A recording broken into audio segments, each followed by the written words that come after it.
Okay, welcome to Linear Algebra. Today is Thursday, 8th of October. What we are going to do today is I'll make some announcement. Basically, the major announcement I'm making is that we are releasing the updated Lab3 manual. So if you look at the NTU Learn, please pick the new manual up. I'll show you the new manual now, and then we'll go through uh, what's the changes.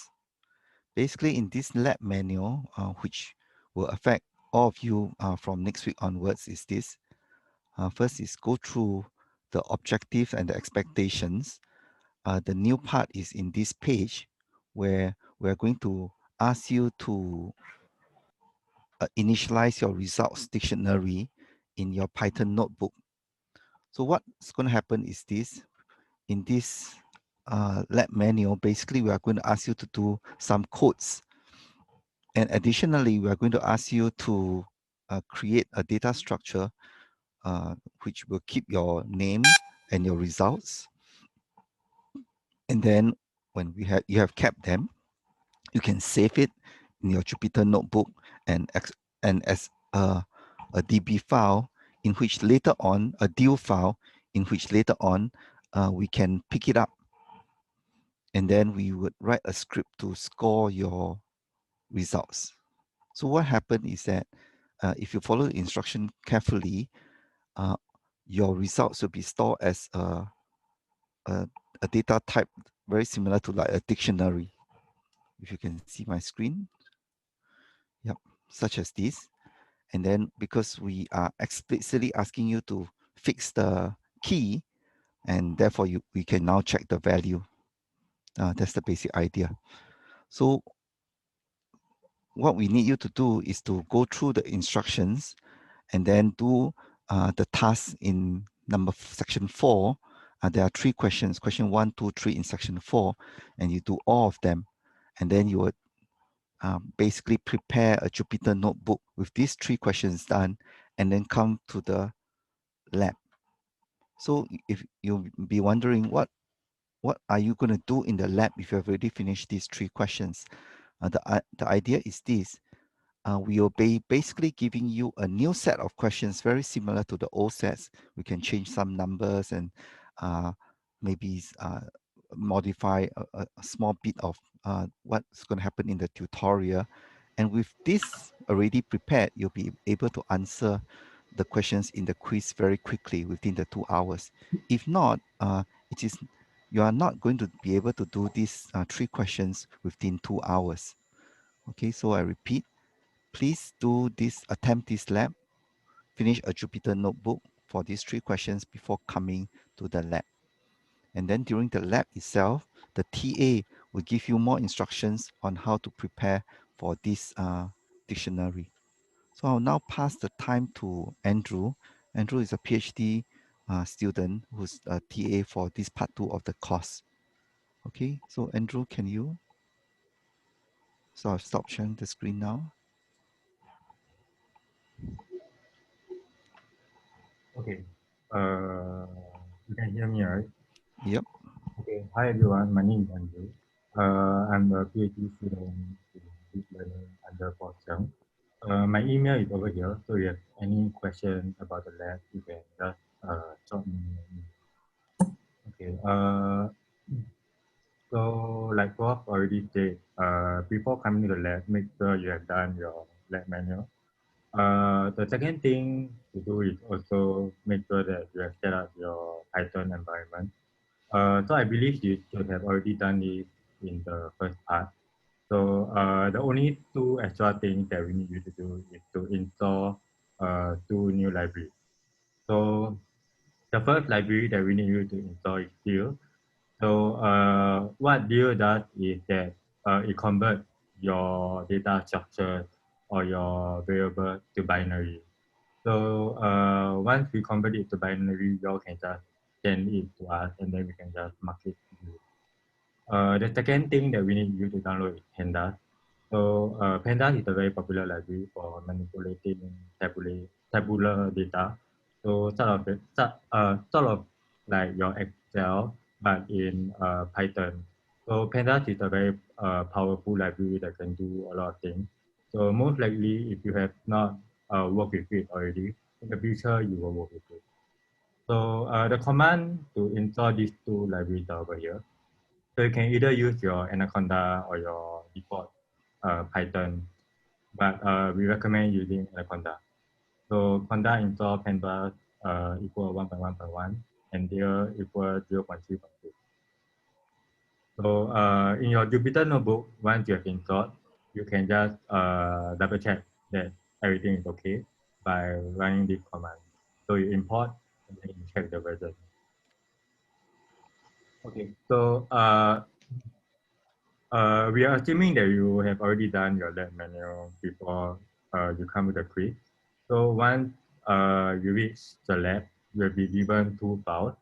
So the first one is the template Jupyter notebook, and the second one is the .db file.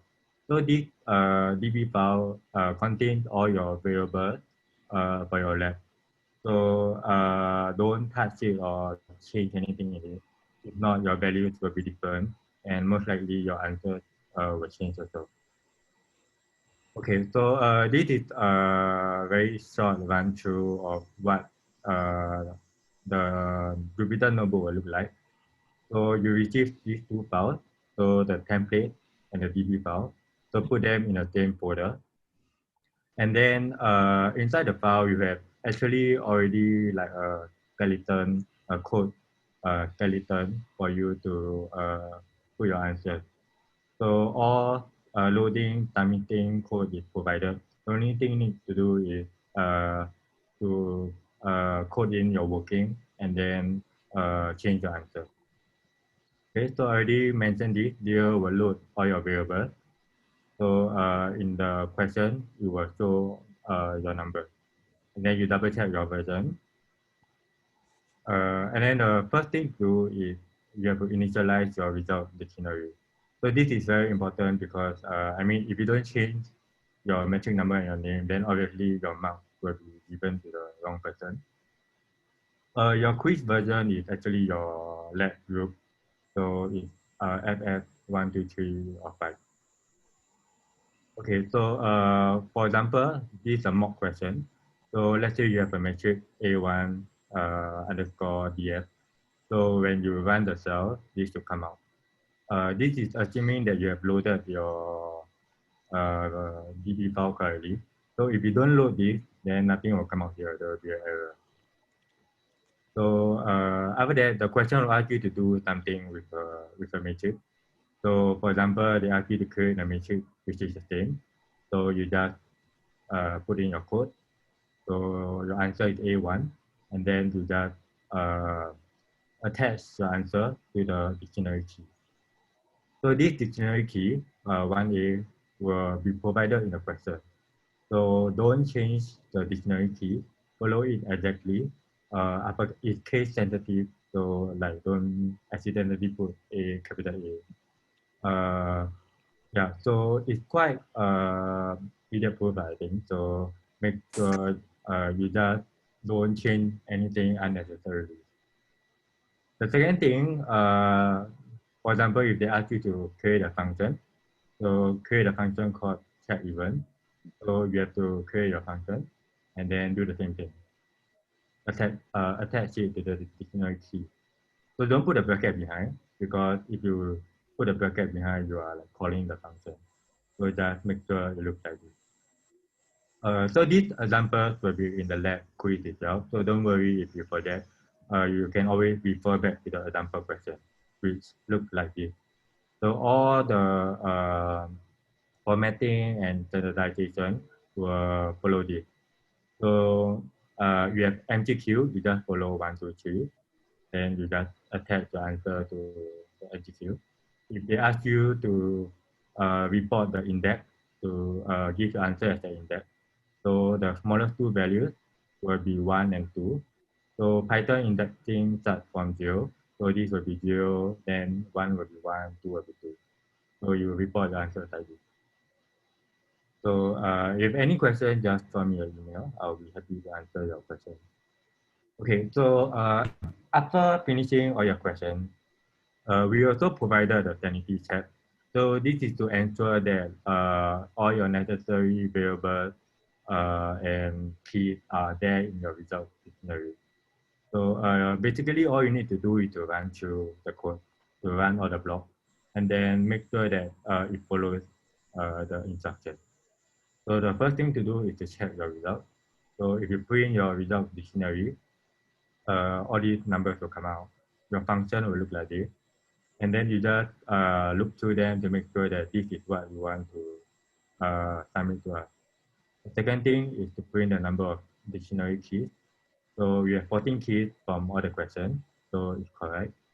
So this number will obviously change depending on your lab. Then the third thing to do is to run this. So we check that every dictionary key is accounted for to the one that I have. So we sort the dictionary keys and then we check that it's the same as the one I have. So yeah, make sure it's true over here. So once you finish your quiz, this code block is also provided. Change your matrix number, and then basically you just serialize your Python dictionary, and then you submit two things. The first thing to submit is this Python notebook and the DO file. So this DO file will be coming out from this. So make sure you change your name accordingly. And then you submit this Python notebook and then this DO file to us. You don't really need to submit the DB file, we'll just ignore it. So just try not to make things confusing for us. So I repeat again, submit this Jupyter notebook that is already completed and the DO file to us. So the method of submitting is through an email. The TA will tell you guys the email on the day itself. So that's all from me. Right. So I think then Andrew, I think it's okay. You can go. So what happened is that we'll put your name up in the adventure so that people know who to contact. Okay, sure. Okay. Thanks, Andrew. Yeah, bye. Bye. So what we are hoping that you do will look something very much like this. Basically, you create your own Jupyter notebook, name it with your own student ID number, and then begin to answer the questions. So what happened is that to keep myself alert to which question I'm answering to, so I'm in the section 4 of the lab, and I'm on question 1. So I'm saying section 4, question 1A, and I'm doing question 1A in one small block like this. So if you look at the first task of this lab, basically it's asking you to initialize a 5x4 matrix. And here, because I do not have the quiz file yet, I'm just blankly following this matrix that I'm supposed to initialize, and this is how I do it. Okay, so once I've done that, then I basically run this code, and then I will get the results, and then I'm correct or not. So basically, I'm keeping on running the code that I have just created with different sections, and then checking. So in the last lecture, I did until question 1C. So let's go through. Okay, maybe we'll go to question 1C again. Basically, we are asking you to write my norm and my dot product.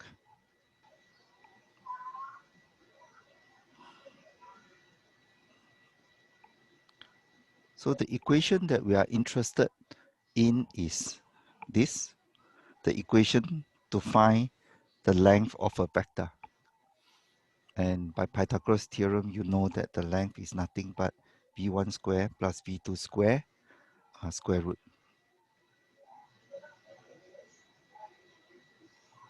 Now that's for 2-dimensional, but you can do it for 3-dimensional as well. And the general equation is for n-dimensional is this equation. So the norm is just the fancy name for the length of a vector, and it is a square root of each individual component square. Once you have figured this out, then we go to the equation prop, we go to the implementation, and we see that we are now sending a vector into the function, and then we are first letting the sum equals to 0 first. So what's happening is this. I'm going to say sum val equals to 0 first. That means I'm going to accumulate my sum, and then I'm going to sum val equals to the first element square.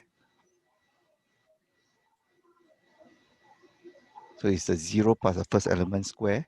And then in the second loop, I'm going to do sum val equals to v1 square plus v2 square. And then this is the loop that you're seeing. And finally, you are finishing with all the elements, for example, vn square. And before you return, you're calling the square root function in the sum val.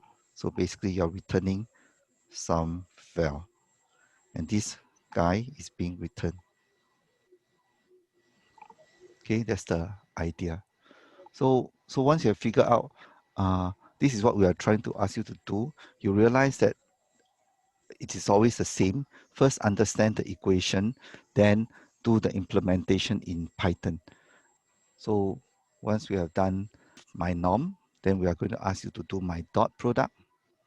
And then the my dot product is here. And finally, my cosine similarity. And then that will be still in question 1C. And later on, you'll see that I do my question 1C here. Now, what is cosine similarity? So I'll now take the chance to go through our lecture notes a little bit. In the cosine, in the dot product,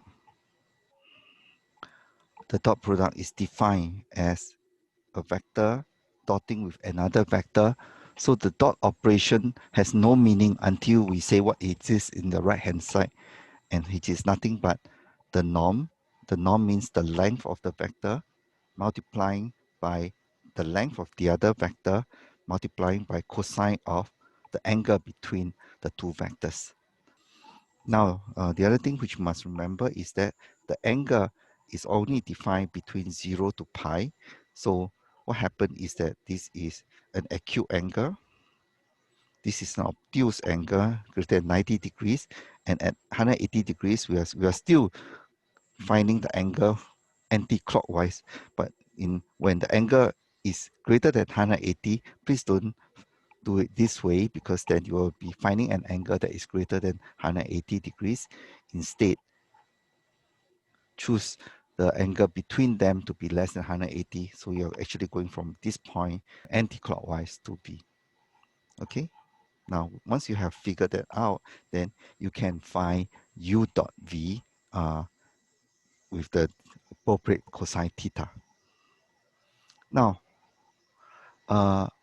you realize that in data science, one of the distance that is very famous is called cosine similarity. So this is the cosine similarity. You can Google it and you'll find that it is nothing but making the dot product and attending the equation to cosine theta. So it is nothing but u dot v on the numerator, norm of u, norm of v. What is interesting is that you'll figure out that cosine theta needs to be from a value from -1 to 1. And this only happens when the numerator is less or equals to the denominator. Okay, so, but this unfortunately is true by some other theorem called Cauchy-Schwarz. All right, so with that, then we say that, okay, you guys have to figure out how to implement the cosine similarity, and this is the equation that you are supposed to implement. So let's go back to the equation. So we are implementing cosine similarity is nothing but actually cosine theta. Okay. So how to implement cosine similarity?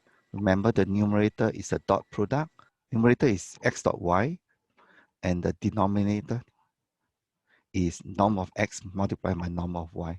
So you realize that if you have implemented it properly, you're calling the functions that you have previously defined. So please write codes in such a way that you can do code reuse. Never write, repeat the code that you have written on the top. So you are using my norm and my dot. So you realize that the top value is my dot between x and y. The bottom value is norm of x times norm of y. And then we're returning this value.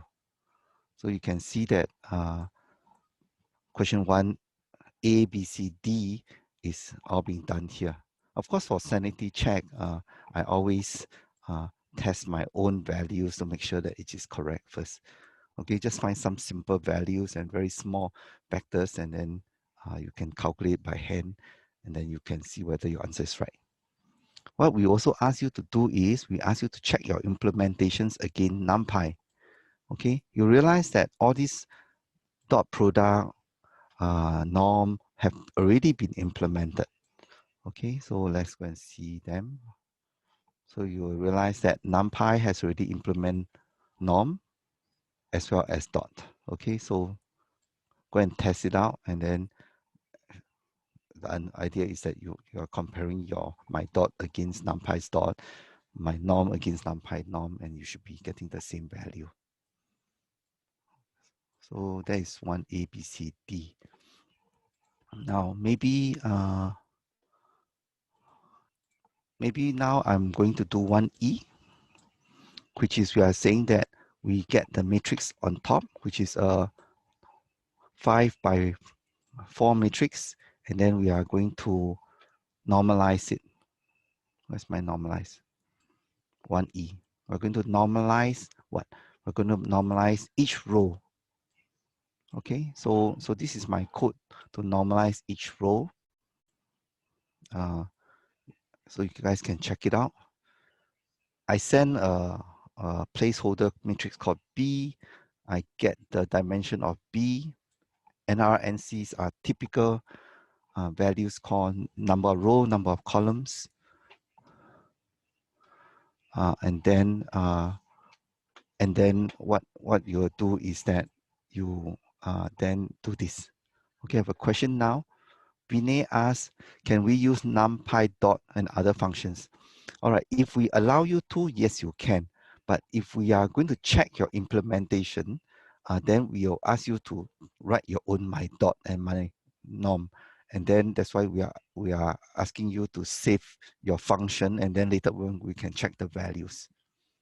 So basically, to normalize each row, you are going to loop against the row, you're extracting the row, you are getting the row and dividing it by a constant, right?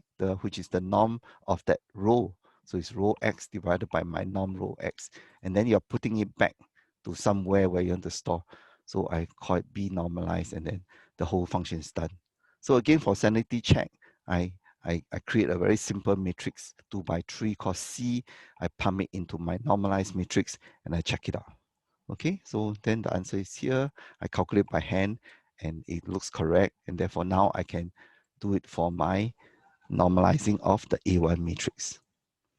Okay, so you realize that if you have not done such kind of programming before, it's actually very mechanical in the sense that you are testing very small functions, and one by one, the functions looks correct, you proceed.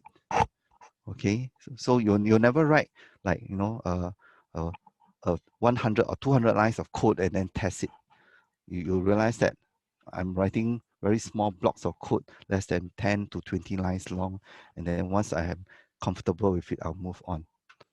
All right, so now I'm going to do question 2. All right.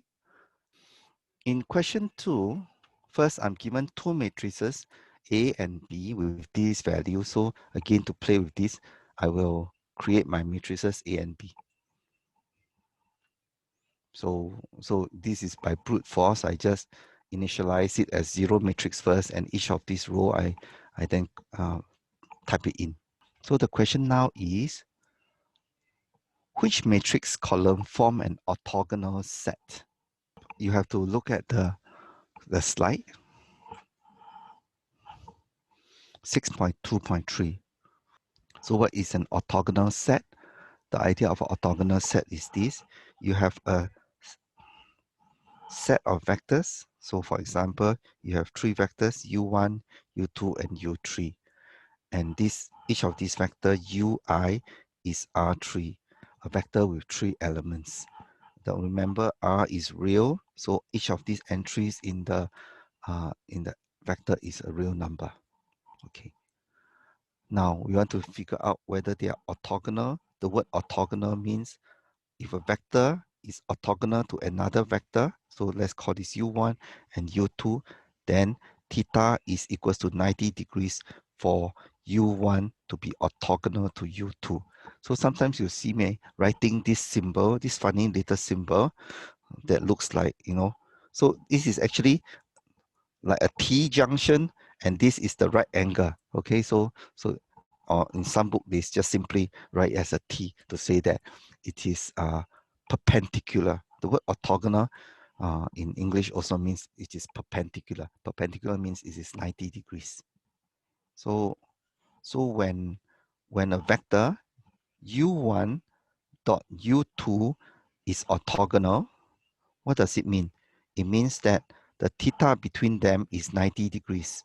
Or actually, because we don't like to deal with degrees, we prefer to deal with radian. It is pi over 2. So this is in radian and this is in degree. And then remember u1 dot u2 is equals to norm of u1 times norm of u2 cosine theta. Now what happens if theta is 90 degrees? Then cosine of 90 degrees is 0. So u1 dot u2 is equals to 0. And this only happens when uh, the two vectors are orthogonal to each other. Now, please remember that when you have R3, let's call this vector along the x direction I, and let's call this vector along the y direction j, and along the vertical direction called k. Now, I is orthogonal to j. I is also orthogonal to k. Okay, so you realize that orthogonality depends on the space we are living in. It is the 90 degrees, because where's the 90 degrees between each of them? So it is I is orthogonal along the surface between I and j. But what about I and k? So it is here. All right, so now we come back to the question of R3. Now, if you want to find an orthogonal set, it means that all vectors inside this set are orthogonal with each other. So ui dot uj, when I is not equals to j, equals the dot product is 0. Everybody is perpendicular to each other. And we like this. And the most famous example is the standard basis, because it shows us the easiest way to view the world. The standard basis has norm 1, and it's very easy with lots of zeros around, so we can very quickly see that they're orthogonal to each other. But what about this, right? You have values that are 311, minus 121, and all this. It doesn't look like they're going to be perpendicular to each other at all. But but but bear with it, and then you have to just calculate u1 dot u2. And then they use this funny equation to calculate. So you must be thinking, isn't u1 dot u2 equals to norm of u1 multiplied by norm of u2 multiplied by cosine theta? So you say that, hey, isn't this, but what are you doing here? There are actually two ways to calculate the dot product. Okay, so let's go and find out our dot product again. So the dot product, I'm going to write it for you now, has two equations. U dot V is equals to norm of U, norm of V cosine theta is also equals to the summation of UI, VI, I equals to 1 to N if U and V belongs to Rn, N element. So in fact, typically, we are using this equation to calculate the dot product. All right. Now, once you have figured this out, then we can now do this question, the orthogonal set. If we want to find whether the columns of B are orthogonal to each other or the columns of A are orthogonal to each other, we can do it simply by this idea. We take the matrix of A or B, we transpose it. So we take, for example, if we are playing with A, we take A, transpose, and we multiply by A. What are we basically doing? What is A? A are, let's call this A1, and then A2, and A3. We have 3 columns in our questions. What is the transpose of A? It is A1, A2, and A3. And when we put it the left side, A transpose multiplied by A, you realize that this is what we are doing. We are taking the first column, multiplying by the first row, the first row of A transpose, multiplying by the first column of A transpose, and we are putting the answer as this value. This value is A1 transpose times A1. Measuring whether A1 relationship between A1 to A1, the dot product, because this is actually A1 dot A1, because isn't this exactly equals to the summation of A, the 1 element I multiplied by A1 element I for I equals to 1 to N. So that's the idea. And because it has many ways to represent the same dot product operation, some students get confused. Now let's do the second element. I'm going to do it in pink now. Oops, this is not a very nice color. Or how about some purple? All right, there's a purple, and now this guy. So it is the first row of A transpose multiplying by the second column of A. We'll have to put it here. So this value is exactly A1 transpose A2. So isn't this exactly A1 dot A2? Yeah, so this is actually the dot product between A1 dot A2. So if you keep on doing this, I'm just done this first one, second one, and you can keep on doing this, then you realize that by transposing a matrix and multiplying, you can quickly check whether the columns of this matrix are orthogonal to each other or not. So what happened here? So in this particular case, so what do I do? So I initialize my A and my B, and then to check whether they are an orthogonal set, I did this. Okay.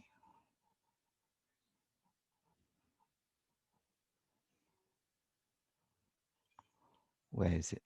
Okay, here. I am going to multiply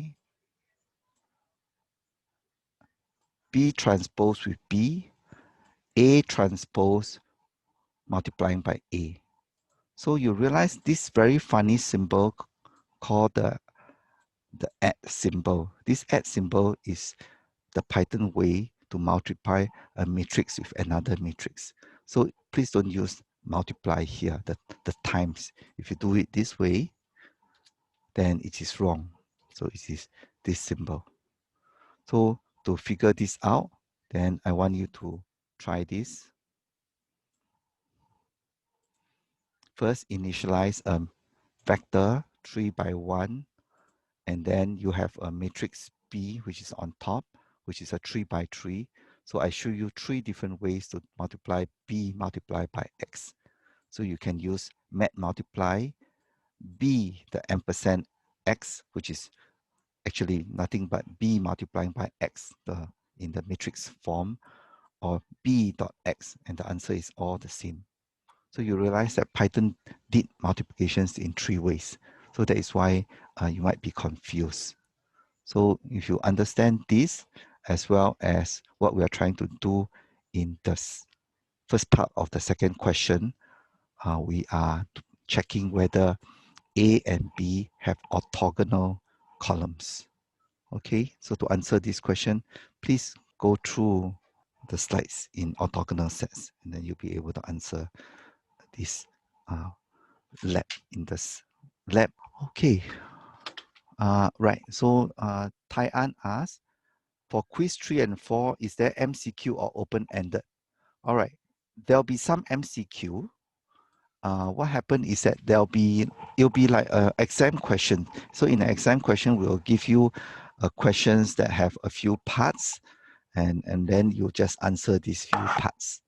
You have to do some working. For example, the questions will be very similar to a tutorial kind of questions, or we are playing with very small matrices like this, and we are saying which columns are orthogonal to which columns. Or the other way is we can cover one of these value off, and we say that find this value such that the B is still an orthogonal matrix. Okay. How many questions will be there? There'll be enough for you to do in an hour. Okay. So I think if not, then I recap what we have done today. In today's, we are just going through what is expected of you for the lab quiz. So it is quite important for lab quiz, because you realize that in part 2, we are only doing 2 lab quizzes and 2 quizzes in the LT. So there are only we are basically only testing you for part 2 with 4 different evaluation. So you have to do them carefully. Okay, Chuan Song asks, to prove that the two vectors are orthogonal, do we do dot product them and show that the result is 0? Yes, that's how we show that two vectors are orthogonal. For question 1D, which two matrices should be used to calculate dot and cosine similarity?